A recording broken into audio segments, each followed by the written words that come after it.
ಎಲ್ಲರಿಗೂ ಕನ್ನಡ ಜ್ಞಾನ ಮಾಹಿತಿ ಯೂಟ್ಯೂಬ್ ಚಾನಲ್ಗೆ ಸುಸ್ವಾಗತ. ಈ ವಿಡಿಯೋನಲ್ಲಿ ಕಂಪ್ಯೂಟರ್ನ ಉಪಯೋಗಗಳು ಮತ್ತು ಅದರಿಂದಾಗುವ ಅನುಪಯೋಗಗಳು ಅಂದರೆ ತೊಂದರೆಗಳ ಬಗ್ಗೆ ನಾವು ಪ್ರಬಂಧ ರೂಪದಲ್ಲಿ ತಿಳಿತಾ ಹೋಗೋಣ. ಕಂಪ್ಯೂಟರ್ ಎಂದರೆ ಎಲ್ಲರಿಗೂ ಗೊತ್ತೇ ಇರುತ್ತದೆ. ಈಗಂತೂ ಪ್ರತಿಯೊಂದು ಕಚೇರಿ, ಬ್ಯಾಂಕ್ ಇನ್ನಿತರ ಕಡೆಗಳಲ್ಲಿ ಕಂಪ್ಯೂಟರ್ ಬಳಕೆ ಇದ್ದೇ ಇದೆ. ಪ್ರತಿ ಮನೆಯಲ್ಲೂ ಇದ್ದೇ ಇರುತ್ತದೆ. 10ರಿಂದ 15 ಜನ ಮಾಡುವ ಕೆಲಸವನ್ನು ಅಲ್ಪ ಸಮಯದಲ್ಲೇ ಮಾಡಿ ಮುಗಿಸುತ್ತದೆ. ಪ್ರತಿಯೊಂದು ಮಾಹಿತಿಯನ್ನು ಇದರಿಂದ ತಿಳಿಯಬಹುದು. ಇಂಟರ್ನೆಟ್ ಮೂಲಕ ಪ್ರಪಂಚದ ಯಾವ ಮೂಲೆಯಲ್ಲಿನ ವಿಷಯಗಳನ್ನು ಕುಳಿತಲ್ಲೇ ತಿಳಿಯಬಹುದು. ಕ್ಷಣಾರ್ಧದಲ್ಲಿ ಮಾಹಿತಿಗಳನ್ನು ಎಲ್ಲ ಕಡೆಗೂ ತಲುಪಿಸಬಹುದು. ರೈಲು, ವಿಮಾನ, ಬಸ್ಗಳು ಹೊರಡುವ, ಬಂದು ಸೇರುವ ಸಮಯಗಳನ್ನು, ಎಲ್ಲೆಲ್ಲಿ ಸಂಚರಿಸುತ್ತವೆ ಮತ್ತು ಪ್ರಯಾಣದ ದರ, ಬುಕ್ಕಿಂಗ್ ಸಮಯ, ಆನ್ಲೈನ್ ಬುಕ್ಕಿಂಗ್ ಹೀಗೆ ಹಲವಾರು ಉಪಯುಕ್ತ ಮಾಹಿತಿಗಳನ್ನು ಕ್ಷಣಾರ್ಧದಲ್ಲಿ ತಿಳಿಯಬಹುದು. ನಾವು ಯಾವ ಪ್ರದೇಶಕ್ಕೆ ಹೋಗಬೇಕು, ಅಲ್ಲಿಯ ಸಂಪೂರ್ಣ ಮಾಹಿತಿ ಇದರಲ್ಲಿ ಲಭ್ಯವಿರುತ್ತದೆ. ಇತ್ತೀಚೆಗಂತೂ ಯಾವುದೇ ಕೆಲಸಕ್ಕೆ ಸೇರಬೇಕಾದರೂ ಕಂಪ್ಯೂಟರ್ ಮಾಹಿತಿ ಇದ್ದರೆ ಮಾತ್ರ ಅವರಿಗೆ ಆದ್ಯತೆ.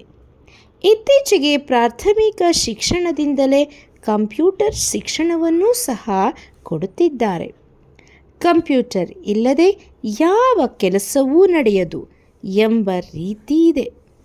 ಬರವಣಿಗೆಯು ಕುಂಠಿತವಾಗುತ್ತಿದೆ. ಪ್ರತಿಯೊಂದು ಕೆಲಸಕ್ಕೂ ಕಂಪ್ಯೂಟರ್ ಬೇಕೇ ಬೇಕು ಅನ್ನುವಂತಾಗಿದೆ. ಇದರ ಉಪಯೋಗವಂತೂ ಹೇಳಲು ಅಸಾಧ್ಯ. ಇನ್ನು ಮುಂದೆ ಮದುವೆ ಮುಂಜಿಗಳು ಕೂಡ ಇಂಟರ್ನೆಟ್ನಲ್ಲೇ ನಡೆದರೂ ಆಶ್ಚರ್ಯವಿಲ್ಲ. ಈಗಂತೂ ಫೇಸ್ಬುಕ್ ಮುಖಾಂತರವೂ ಇಂಟರ್ನೆಟ್ನಲ್ಲಿ ಬಂದಿದೆ. ಇದರಿಂದ ವಿವರಗಳನ್ನು ತಿಳಿಯಬಹುದು. ಇಷ್ಟೆಲ್ಲ ಉಪಯೋಗವನ್ನು ನೀಡುವಂತಹ ಕಂಪ್ಯೂಟರ್ನಿಂದ ತೊಂದರೆ ಆಗದೇ ಇರುತ್ತದೆಯೇ? ತೊಂದರೆಯೂ ಕೂಡ ಇದೆ. ಕಂಪ್ಯೂಟರ್ನಿಂದ ತೊಂದರೆಯೂ ಆಗುತ್ತದೆ. ಮಕ್ಕಳಂತೂ ಆಟ ಪಾಠಗಳ ಬಗ್ಗೆ ನಿಗಾವಹಿಸುವುದಿಲ್ಲ. ಒಂದೇ ಕಡೆ ಕುಳಿತು ಕಂಪ್ಯೂಟರ್ ಕೆಲಸ ಮಾಡುವುದರಿಂದ ರಕ್ತ ಪರಿಚಲನೆಗೆ ತೊಂದರೆಯಾಗುತ್ತದೆ.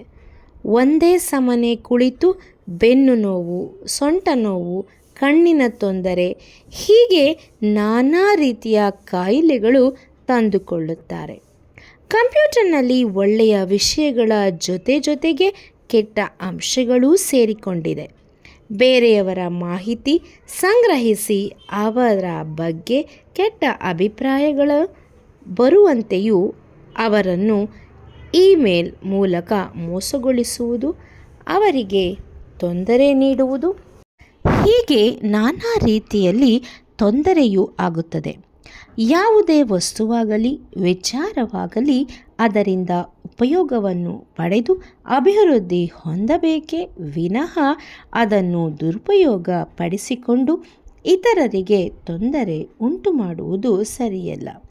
ಕಂಪ್ಯೂಟರ್ನಿಂದ ತೊಂದರೆಗಿಂತ ಉಪಯೋಗಗಳು ಬಹಳ.